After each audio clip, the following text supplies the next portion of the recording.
Welcome to another episode of the Three Silver Strands with Marlena, MJ, and Irene.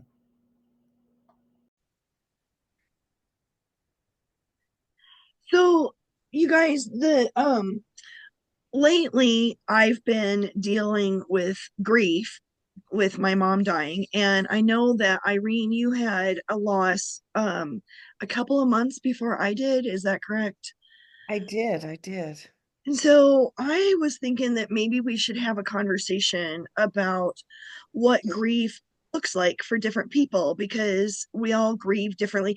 Just the way that moms give birth different, right? We all have our experiences that are so different from each other. And so I was wondering if we could have a conversation about grief today and what you guys thought or how do you Yeah, grieve? I mean, I'll interject because, um, it's been 14 years since my mom has passed away. And for me, I would really say that grief is different for everybody. And the amount of time, don't let anybody put any kind of time limit on you. Like, oh, you should get over that by now, or, or whatever, they mean well. And I think when you lose somebody, oftentimes, especially right at the start, you're actually supporting everybody else, even though you're needing that support. I think it's God's way of helping us through because, um, for me and Marlena, you could, well, and all of us, was not prepared as far as, expecting to lose my mom.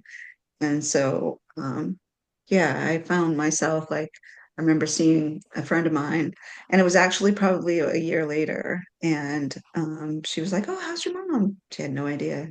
And I'm like, "Oh," and I had to tell her. And so she was like, and then she started crying. And it was like, then I had to hug her. And it's like, you think it's going to be the other way around, that you're going to get the whatever, but I think it's just interesting how that happens.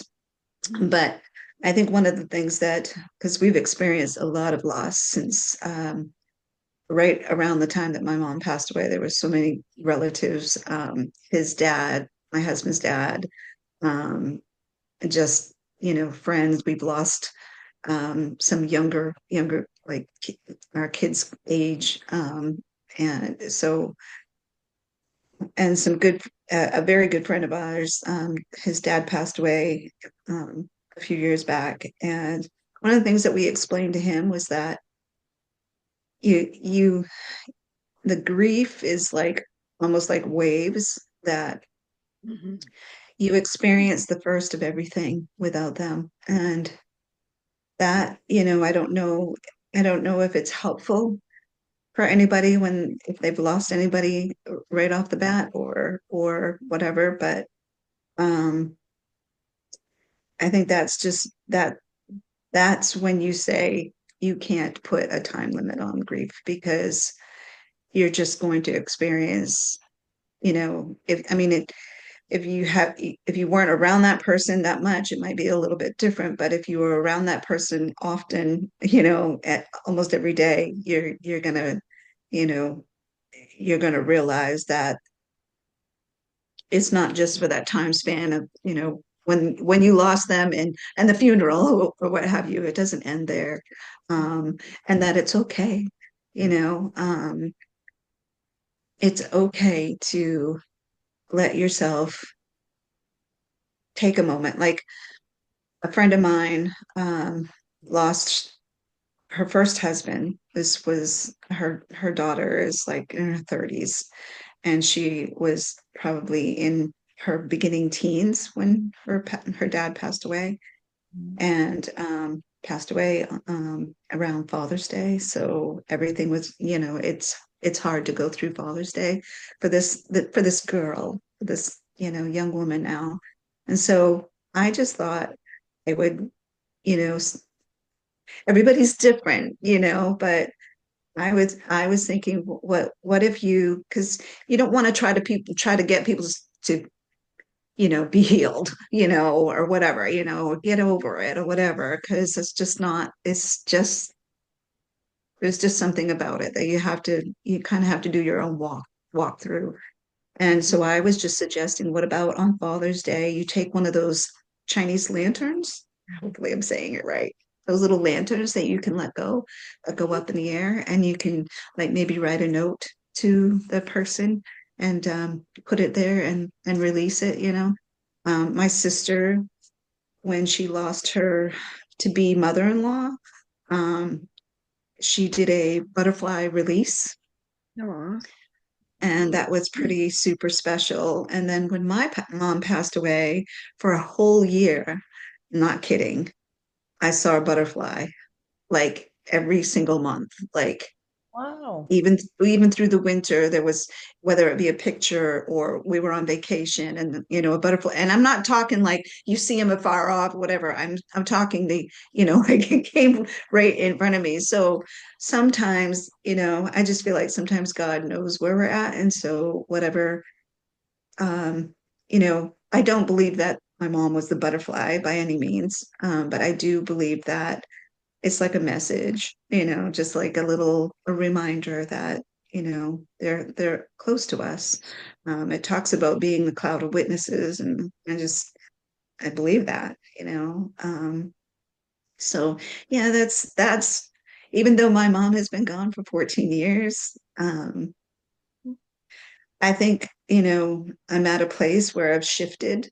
But it took many years because you know, she was my best friend. So you know, I went through uh, quite a long time of what would be a good word. Um, Maybe because I've written a story that talks about this girl picking up gems. She finds gems all over the place, and maybe they're just gems from heaven, you know, um, that grief will always be there. But there's somehow um, there's not quite the right words to fit for anybody except for my own Right. self, you know. You know, you can't seal the deal or anything because everybody's different, but yeah, it's just it's how I've dealt with it.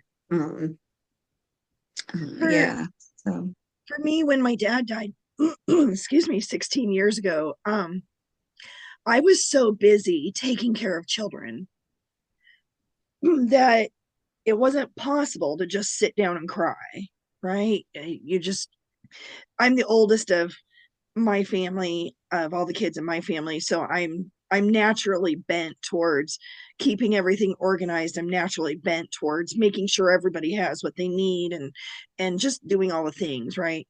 And so when he passed, um I had excuse me, good grief, I had done a whole bunch of grieving ahead of time, not because yeah. he was sick, but because I was terrified that he was going to kill somebody drinking and driving. And it was so bad. It was happening so much, the drinking and driving, that I remember crying at night going, God, you've got to make him stop drinking. You've got to make him stop drinking. He's going to kill somebody. It's so bad. And so then when he was gone, it was almost like a relief that I didn't have to think about it anymore, which is horrible because my dad was my hero. He was my favorite person in the whole world, after my grandmother passed. And so I I didn't know really how to deal with it. And it was very easy to push it off because I was taking care of 5 kids. And so I went home and I took care of my children. But now, with my mom passing, they're all grown. You know, almost all of them are grown, and it's a very different place to be put in. Now I'm at home with, you know, teenagers that work, so they're all, you know, going to work in the afternoon to the evening, and I'm left alone for many hours of the day. And I don't have to keep everybody straight or everything going. And so I'm finding myself very in a very different place. Easier to grieve, but not feeling a need to grieve as much. Yeah. Because I loved my mother, but I am absolutely certain of where she is. And so I think part of my grief with my dad was because I saw him get saved, but he didn't walk the way that a Christian would walk, and my mother did.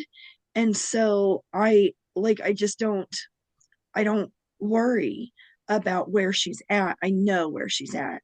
So my grieving this time is not so much where did she go as much as it is, I just miss you, right? There's a But with my dad, it was hard to know where he had gone, but I felt like God had helped me get through enough of the grieving process beforehand that it was taken care of. When Mike's mother committed suicide, that was a whole different ball game, and that sent all of us reeling. It sent Mike reeling, his sister, his brother, my kids, me, all of us grieved in a very, very different way. Um, it was a loss like no other. My mom, she was 79 when she passed 2 months ago. She'd had a full life. It had been it there was everything she had done. I mean, there was a lot to be proud of and to know.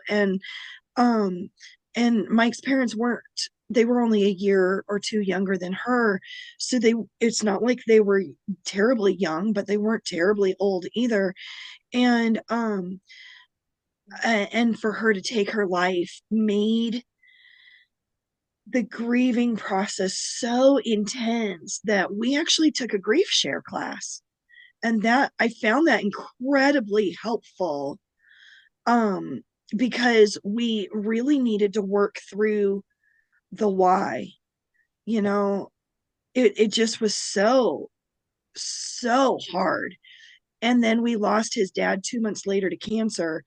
And to lose two important people in your life so close together makes your grief process so much more intense as well. And that was a really hard year, for us.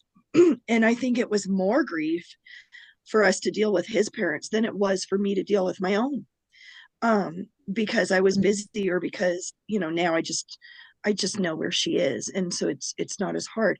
We know where his parents are too, but I think, had his mother not done that, we could have dealt with the grief from his dad having cancer, because you're prepared, right? It's coming, and it's going to happen and stuff. But when somebody takes their own life, it's such an incredibly different place that it puts you. And I think as mothers, we're so intent on making sure everybody around us is taken care of, right? And when we do that, we tend to put off our own grieving. And so, grief for my dad, I find myself, even, I think it was about 12 or 13 years later, I finally found myself crying. It took a long time wow. to cry, because I was so busy with the kids. Yeah, And it took me a year after my dad passed away. see, I had kind of a like I didn't know it at the time, but like a trauma thing to it, because for a whole year, like when Todd and I would be sleeping, I would basically wake up and I would like kind of tap his face to make sure that he was breathing, because internally something was triggered, and it's a fear. And thankfully, the Lord has set me free from that. yeah, But I even then, when my dad passed away, the Lord was gracious to, I say the Lord gave me some visions, some visuals to see him. uh, I saw him standing in the doorway, and he was standing there in his same usual way that we all remember. I think we were all talking about it at one point, all meeting my family, my sisters. But he had this stance that he used to do. He'd lean up in the kitchen. He'd have a certain way that he would lean up, and it was like he was doing that same thing. And he was in the doorway, and he was just. Oh, It was like he was waiting for me to accept this, And I kind of had a fight with God because I felt like I had just got my dad back. I felt like there was a lot going on in his life that he pushed us away when we were young.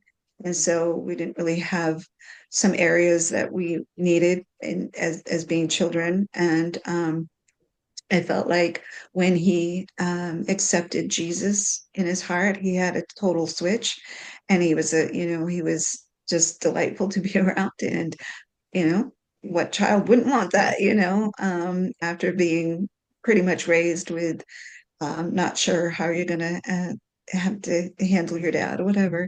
He was a good dad, not to say he wasn't, but there was situations that he struggled with, and it made it hard for us as girls because as girls you want your daddy, and didn't quite get that the way I think it was supposed to be.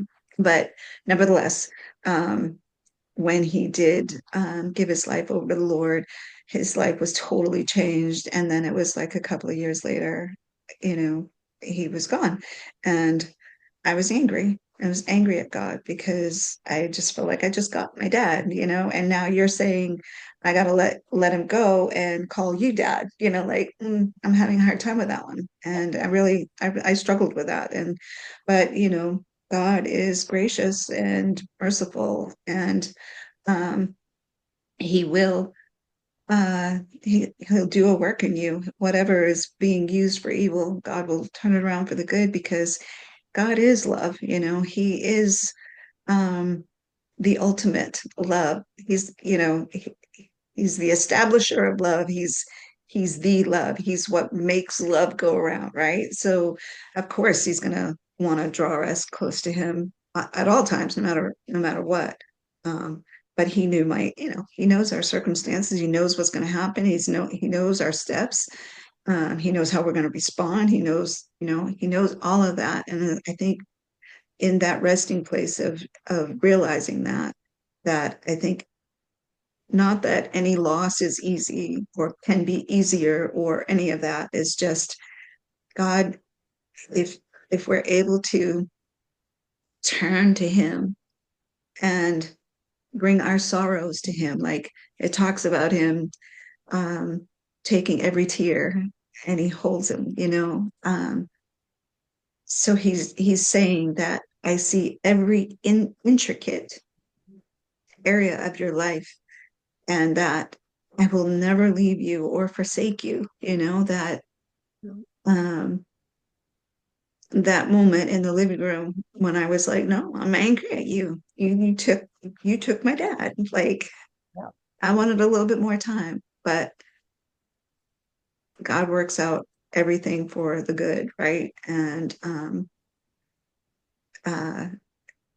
and that's what he did, and I'm thankful, so thankful that I came to that place of understanding that He is our Father in heaven, right? And that to know that, you know, that some people don't know that too. I think that we need to be careful when we're sharing, is that, there's some people that we're going to hear this, and they're going to go, well, I don't know if my mom or dad or my sibling or whoever it may be, I don't know whether or not they're wherever, and it's like, I just pray in Jesus' name that, God would just envelop you, and um, he knows it all. And if you can fix your eyes on that, just that alone, knowing that he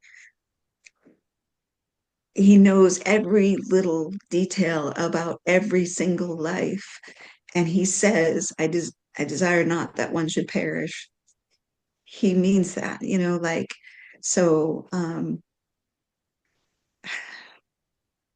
when we fix our eyes on him and know that he's the one that is the author and finisher of our faith, that we would have to be able to say, this person is in your hands, and I don't need to dwell on that part of it, whether or not they're there or wherever, because that's not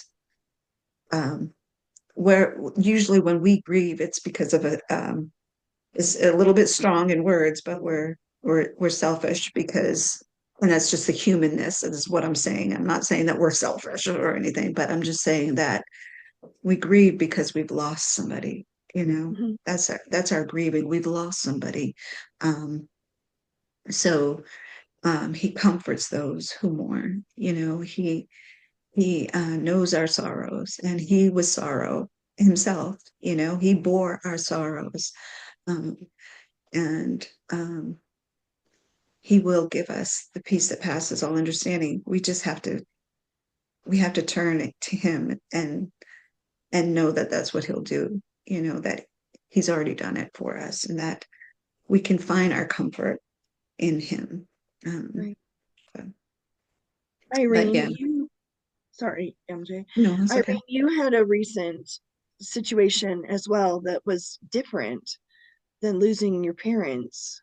Yes, my daughter, she lost her partner suddenly. And so, we've just been through this, and so we've been walking it through with our daughter. And so I've been doing a little bit of research, and I mean, and I, saw these stages of grief in my own life with the losses I've attempted. But I mean, she was angry, she was in denial, she was bargaining. There was the anger and the depression, and then the acceptance. But then Mhm. she's right back to denying, like the shock, the confusion, the fear, like, why is this happening?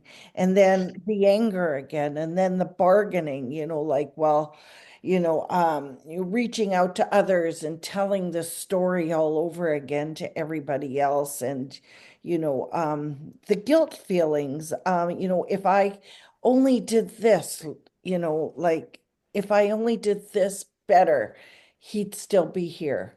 If only Mhm. I did this, she would be still here. And these are all normal feelings that people go through, and not necessarily all at once, Mhm. not necessarily the same at the same time. So the 5 stages, I wrote them down. They're denial, where you're avoiding the situation altogether. I'm just going to go through Mm, life. I, mm, I'm going to avoid the topic. I'm just going to go like this. And you can only stay there so long because it's kind of dangerous, Mhm. mm, yeah. because it's going to hit you. Mm, That this hole, this void inside is but you will get over it. And then you're going to get, to the anger stage where you're angry at God, like with what happened with your dad. yeah. Like I was angry with God for taking my mom. Vanessa was angry at God for taking her partner. I mean, he was only 37 years old. It's like, what was that about? I was actually kind of angry at him.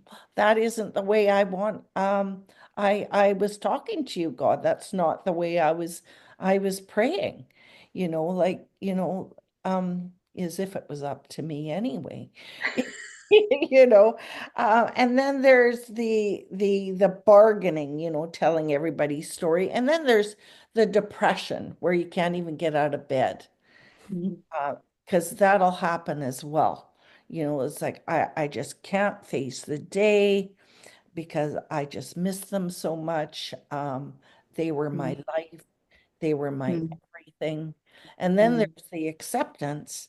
But so you think you're doing okay, mm, in the morning, but by the night, mm. you're right Or back or where, something triggered you and you're yeah, like, you yeah, know, yeah, what happened? You yeah, yeah, so it does.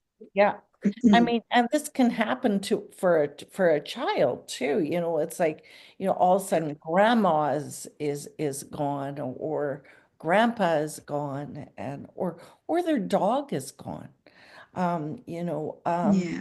that's kind of traumatic for them too. So Yeah. I did a little bit of research on some books for children. Hmm. So the first one I'm going to do is was written by an author in our Square Tree Publishing book. It's called Buddy's Broken Heart. It's just a by Joy Fowler. Can you Mm, yep.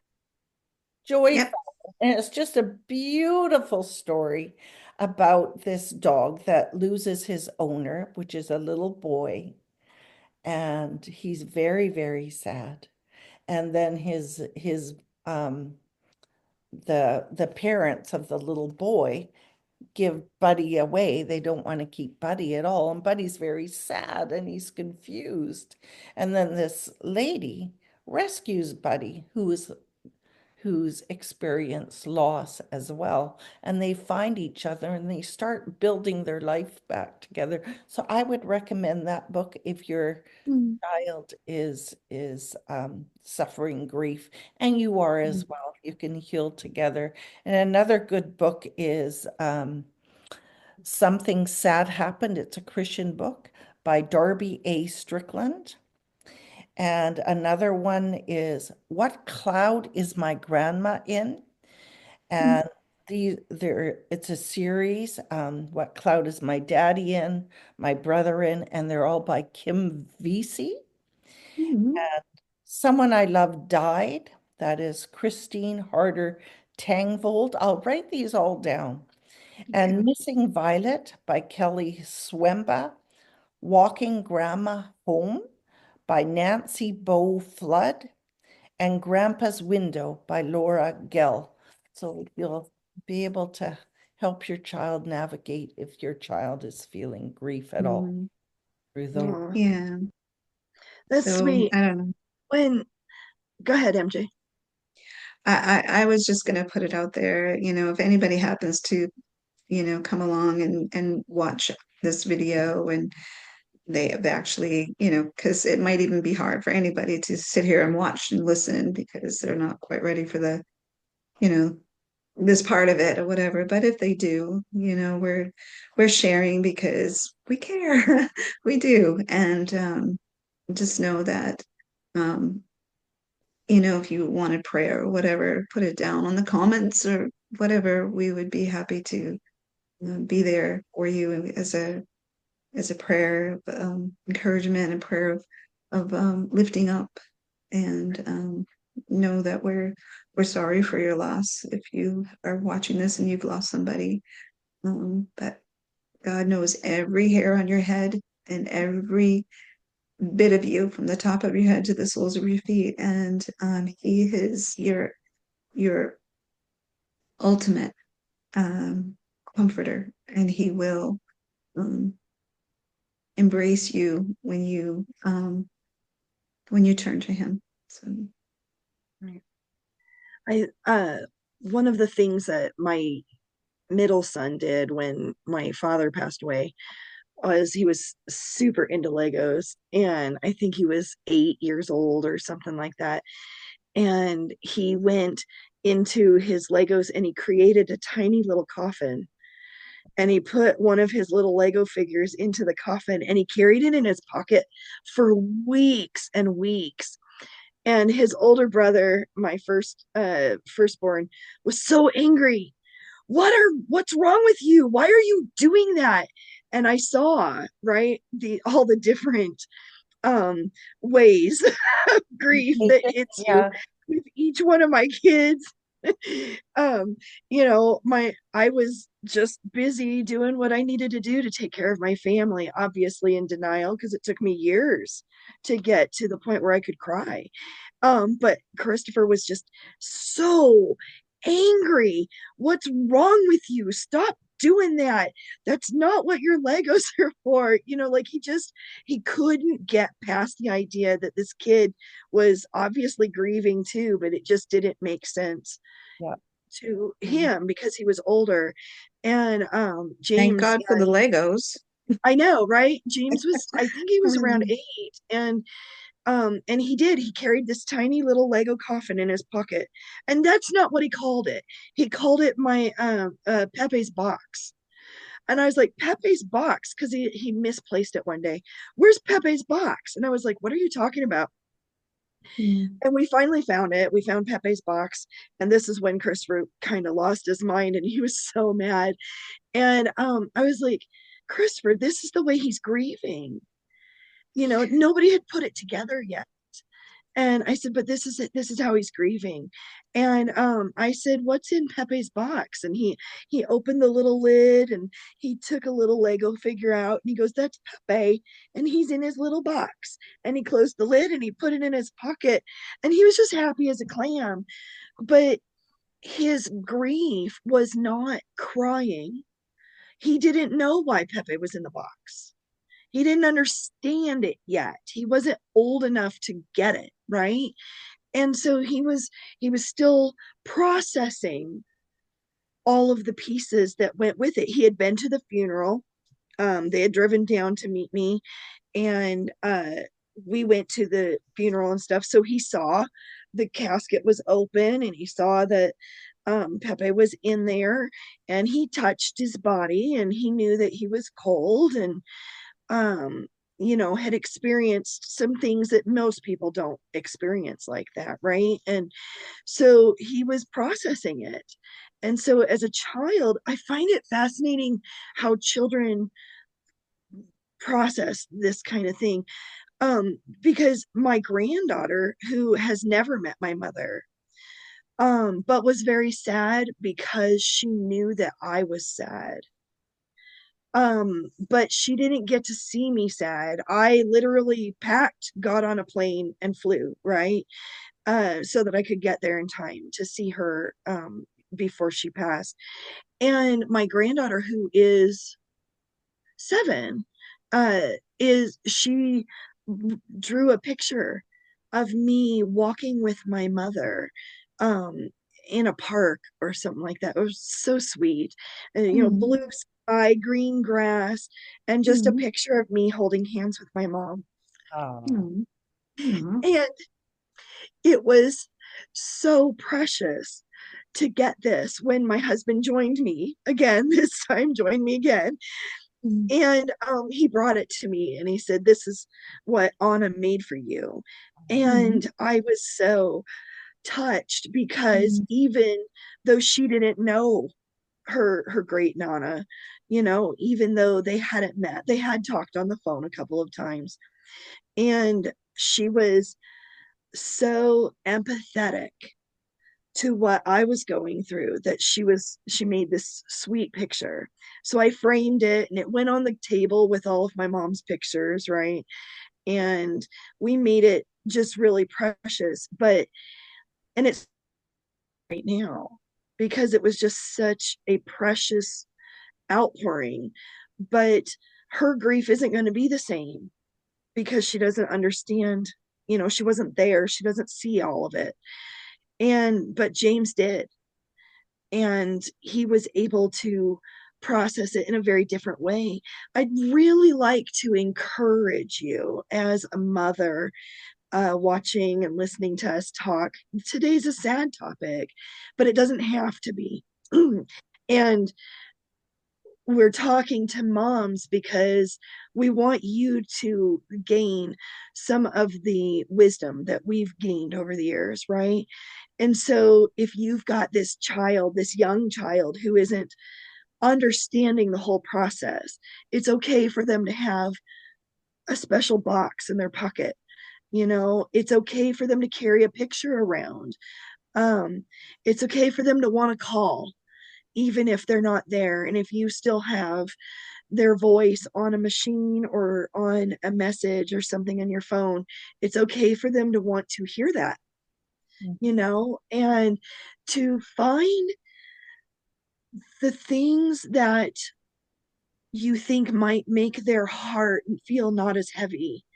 And so I want to encourage any mom that's out there today, um, in the midst of our own grief, I want to encourage you to recognize that if you're struggling with this MJ's right. We're here for you. We're happy to read your stories. We're happy to answer your questions.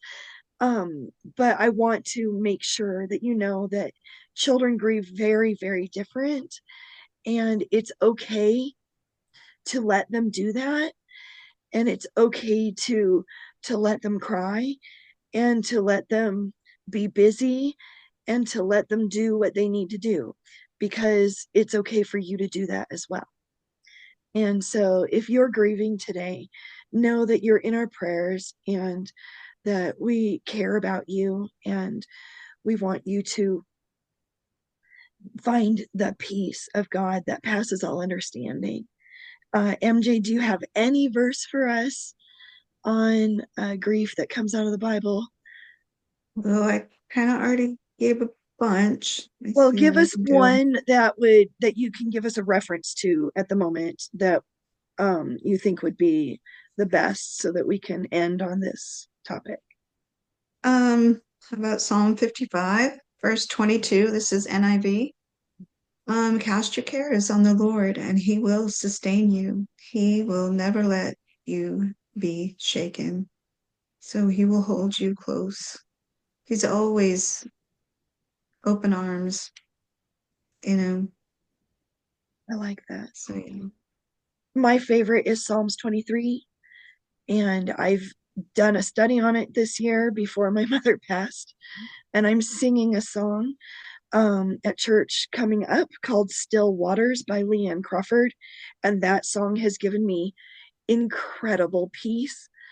Irene, do you have anything that God has given you that has given you peace?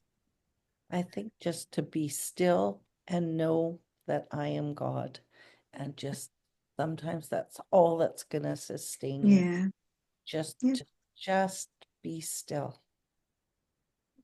Awesome. He hears your tears. Mm, And it keeps them in a bottle. He yes, does. he does. Amen. Okay.